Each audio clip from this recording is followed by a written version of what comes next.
शांति।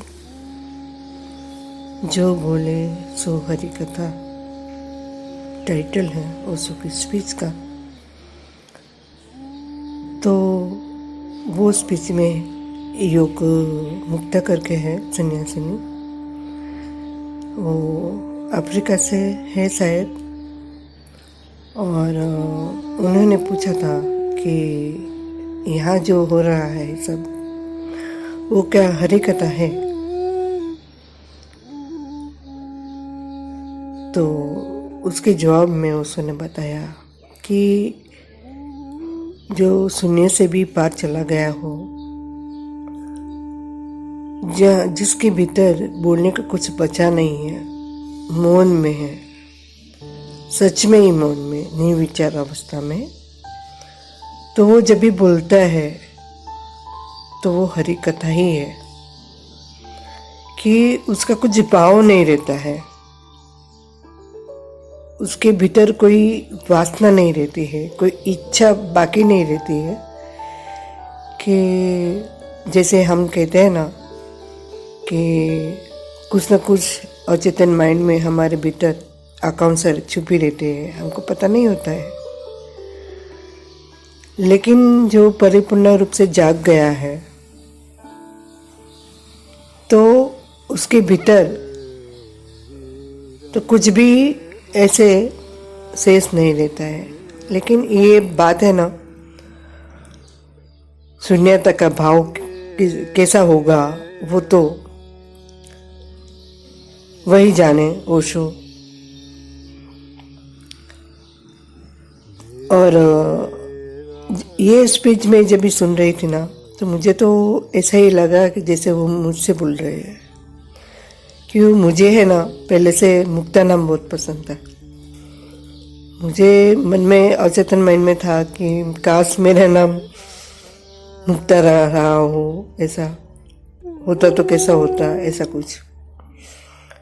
क्यों, हम जब भी छोटे हैं ना तो ऐसे लगता है कि साधु पुरुष जो होता है वो मुक्त होता है, ऐसे संसार से अलिप्त होता है। तो ऐसे मन में ऐसा भाव होता है कि काश हम ऐसा उनके जैसे हो जाए। तो मुझे तो ऐसे ही प्रतीत बने रहे कि जैसे ओशो अभी भी मेरे से ही बोल रहे हैं। तो कभी कभी हम इतने आत्मसात उनके साथ हो जाते हैं ना अपने सद्गुरु से, कि वो कहते हैं ना कि दूरियां मिट जाती है।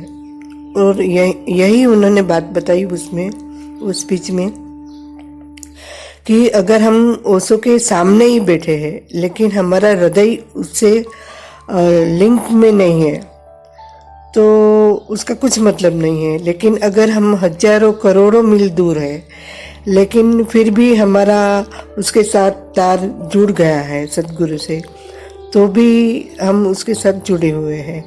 जैसे फॉर एग्जाम्पल कि मीरा तो कितने अभी की बात है ना, लेकिन कृष्ण का तो 5000 के शायद उससे भी ज़्यादा समय हो गया, फिर भी वो कृष्ण को अपने सामने महसूस करती थी मीरा।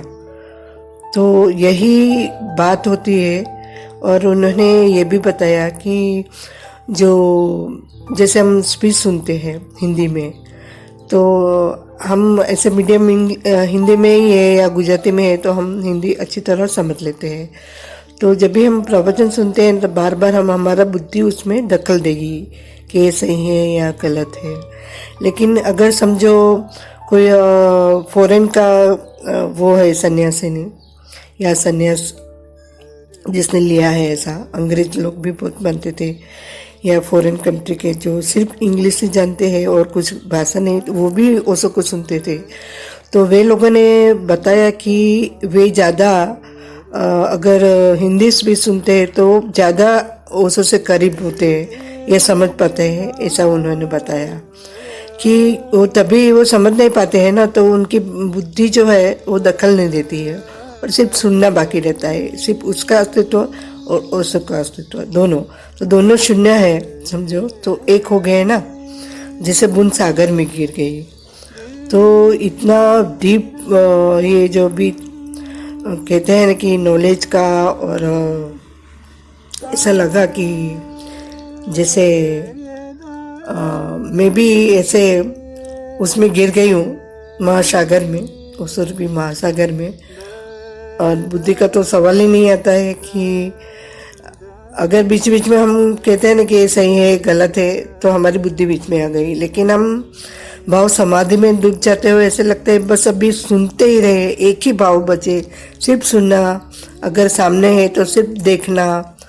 तो ही ये जो प्रवचन हम सुनते हैं कि हमने कहा ना कि श्रावक पूरे अर्थ में श्रावक जैसी चित्तदशा हो, तो वही सही ध्यान बन सकता है, सुनना भी ध्यान बन सकता है। तो थोड़ा मैं गनू तेरा तुझको अर्पण क्या लागे मेरा। ओम शांति, जय श्री।